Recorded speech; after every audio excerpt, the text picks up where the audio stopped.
کابل شهری است با تاریخی کهن که مامن پادشاهان و امرای بسیاری بوده است. در گذشته حصار آن را در بر می گرفت که تا هنوز آثار آن دیوارها باقی است. برای ورود به داخل شهر 6 دروازه وجود داشت که هر یک با اسامی خاص شناخته می شد.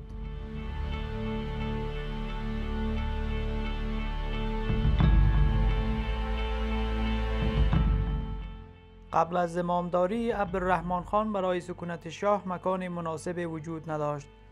مرکز حکمرانی پادشاه در بالاحصار قرار داشت، اما بالاحصار و ارگ شیرپور در جنگ‌های افغان و انگلیس آسیب دیده و قسمت‌های از آن سوخته بود.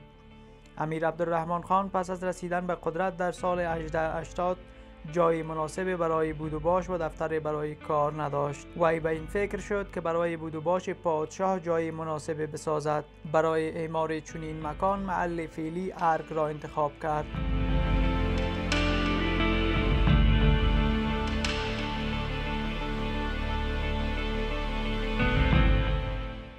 نقشه ارگ را در سال 1299 قمری طرح کرد و کار اعمار ارگ در سال 1300 قمری در مرکز شهر کابل در محدوده 200 جریب زمین آغاز شد.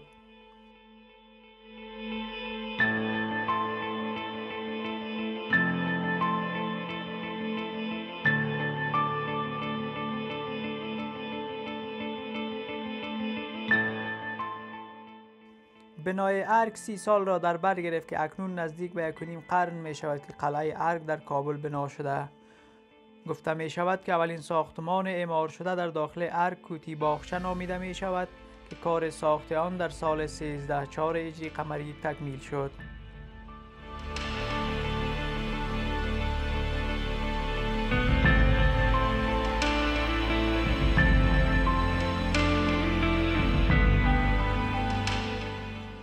برای ساخت تعمیرهای مختلف ارگ بخشی از مواد تعمیراتی از هند بریتانیایی نیز آورده شده، اما بیشترین قسمت این مواد از مواد تعمیراتی محلی تهیه می شد. این مواد ساختمانی خشت، چونه، گچ، صندل و ساروج بود.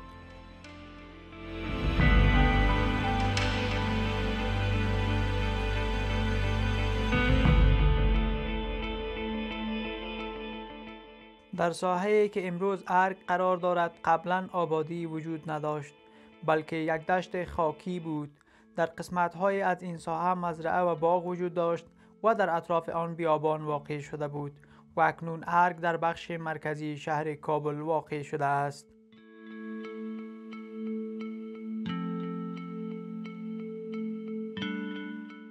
چنانچه کار اعمار در دوره‌های مختلف ادامه داشته است، زمانهای ویرانی آن نیز بخشی از تاریخ کشور شده است.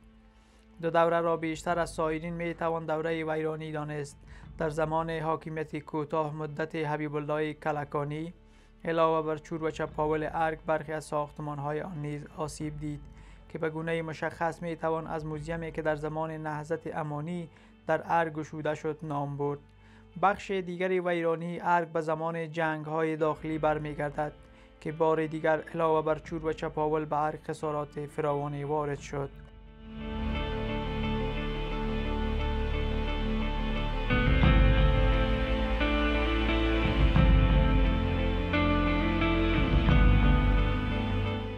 دروازه دیگری قلعه ارگ دروازه شمالی قلعه است که در جوار تعمیر شورای امنیت ملی به سمت قصر دلکشا باز می شود. این دروازه در زمان امیر عبدالرحمن خان ساخته شده است و برای اینکه فقط شاهان اکثرا از همین دروازه رفت و آمد می کردند آن را دروازه خصوصی نامیدند.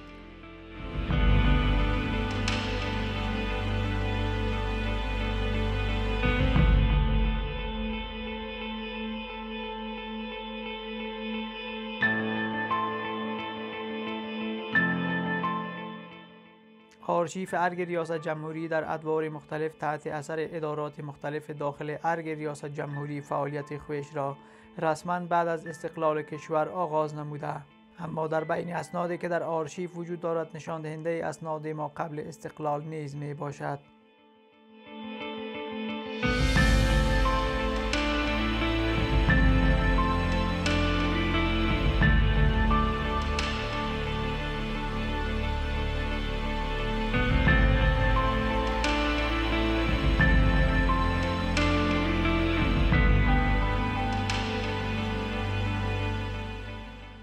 بنا به هدایت محمد اشرف غنی رئیس جمهور تعمیر آرشیف جدید اعمار و تمام اسناد از زیر آوارها که در حالت بد قرار داشت جمع آوری و انتقال گردید و به تاریخ 28 سرطان سال 1397 توسط رئیس جمهور محمد اشرف غنی افتتاح گردید.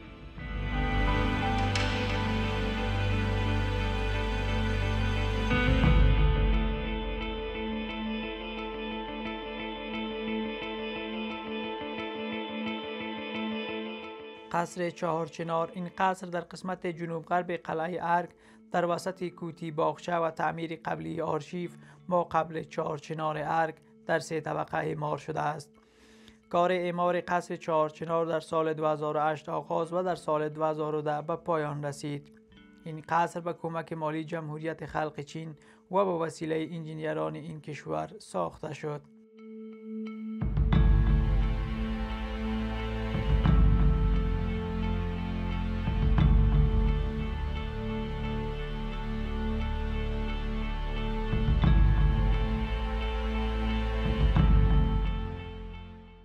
قصر چهارچنار برای برگزاری کنفرانس ها و نشست های رسمی ساخته شده است. طبقه اول آن تالار نسبتاً بزرگ دارد که برای هر گونه کنفرانس و نشست از آن استفاده می شود.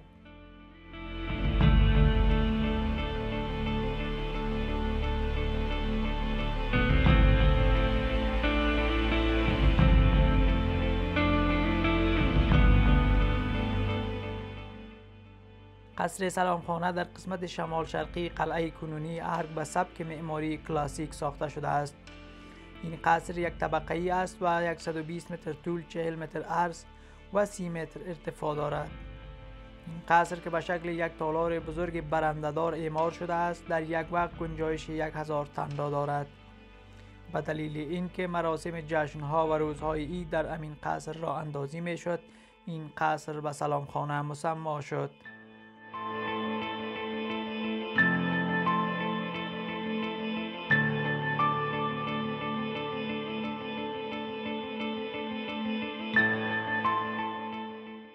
برج ساعت ارگ. این برج در قسمت شمال شرقی قلعه ارگ در سمت قصر دلکشا ساخته شده است.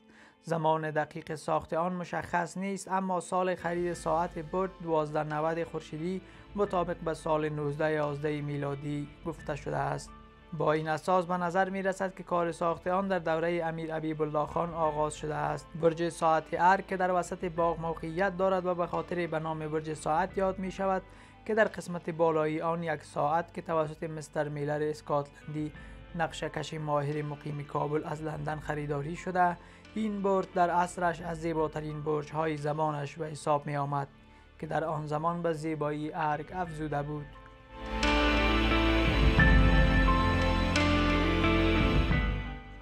قصر دلکشا. قصر دلکشای امروزی در زمان حبیب الله خان در وسط باغ ساخته شد و در زمان افتتاح آن دلکشا نامگذاری گردید.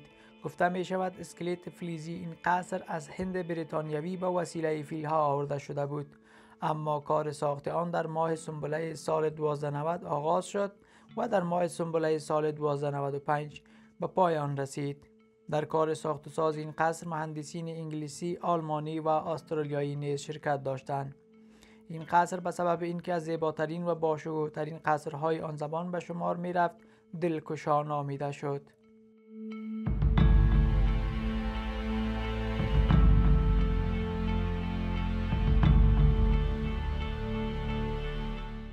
حرمسرا.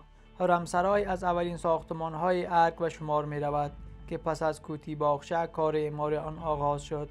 حرمسرای کابل تحت ریاست و سرپرستی عمومی سردار حبیب الله خان در سنه 13/8 قمری مطابق سال 1269 شمسی در مرحله اکمال رسید.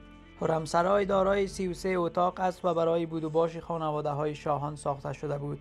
در حرمسرای اعضای خانواده‌های شاهان می‌زیستند که تشکیلاتی مکمل برای خدمت به این خانواده‌ها در نظر گرفته شده بود.